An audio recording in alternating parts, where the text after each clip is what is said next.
G'day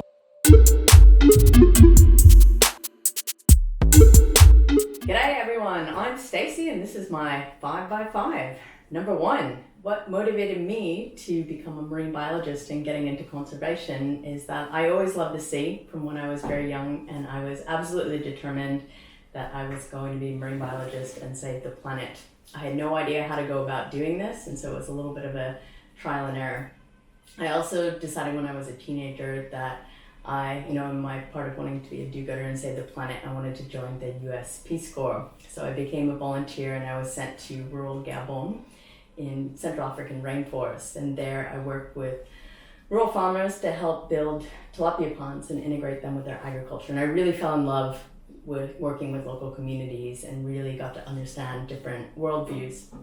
And so from there, I decided I needed some more skills and knowledge to go back to grad school. So I went back to grad school to try to understand how humans are impacting the land and how that's connected impacts are impacting downstream coral reef ecosystems. And through all of that research, that's how I ended up working here in Fiji with the Wildlife Conservation Society, specifically working with local people to figure out how to better sustainably manage their natural resources from ridge to reef.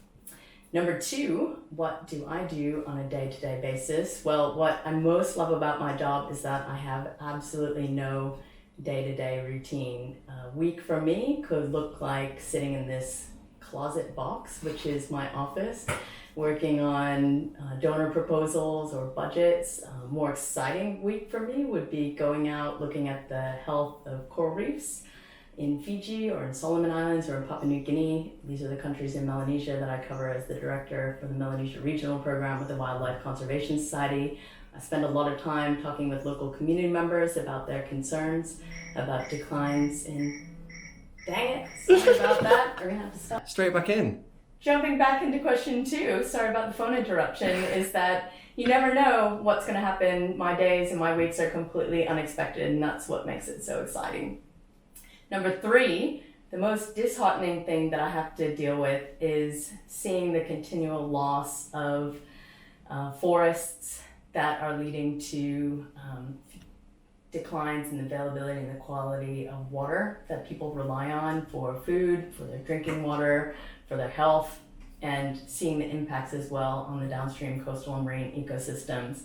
We see a lot of unregulated and illegal logging going on, especially in Papua New Guinea and Solomon Islands.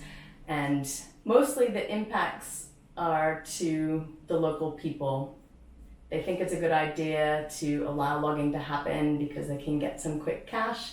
But at the end of the day, what they're left with is being a lot worse off than what they had in the first place, because they lose access to the ecosystem services that they depend on for their food, for their water, and for their health. Number 4, what gives me the most cause to have optimism? Well, we've been talking a little bit about the state of coral reefs around the world, and there's a lot of doom and gloom about the future for coral reefs. We've seen with global change reports of mass coral bleaching all around the world, particularly in the last few years, especially around the Great Barrier Reef. But I have to say, living in Fiji for over a decade, this gives me cause for optimism. We've had some bleaching, we've had some very large cyclones and storms, but the Fiji reefs keep bouncing back. And we've been collecting a lot of data that's giving us new knowledge about what are the factors that contribute to these reefs that are able to persist in the face of global change. And this is helping us learn where are the places that we expect to still be there, and then what are the best types of management tools and ways that we can work with local people to make sure that these reefs are still there to provide the services that people depend on. Number 5, if I could change one thing in any one sphere to make a difference for the planet, what would it be? And I think that would be to get people to really appreciate the place around them, the environment around them. Nature gives us so much. In the Pacific, people don't separate themselves from nature. The place where they are is a part of them. It supports their culture. It provides them with food. It provides them with materials to build their house. It provides them with traditional knowledge. It provides them with an education.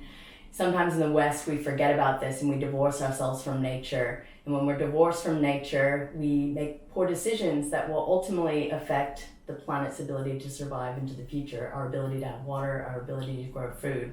And so really recognizing that the earth forms the foundations for the future that we want to have is absolutely critical for a sustainable planet.